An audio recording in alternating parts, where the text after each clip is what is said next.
Ari nga daw ho ay maaga pala ang ay dinala na sa bahay. Wari ko ho ko'y nakanganga pa pagtulog ng aring inabot sa aking ina. Ay ngayon ay wala daw ho itong power ay kainaman.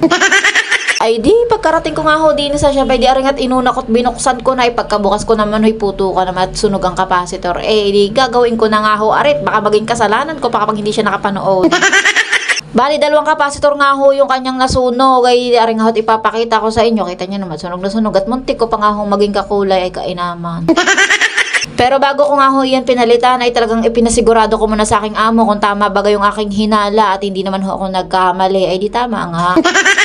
Bali, ayan nga at ikinakabit ko na yung mga pinagtatanggal kong sunog kanina at ngayon ay titestingin ho natin kung talagang yun nga ho talaga ang problema kapag umilaw at gumana, edi yun nga laang ho. Ayun, kita nyo, umilaw ay di panalo.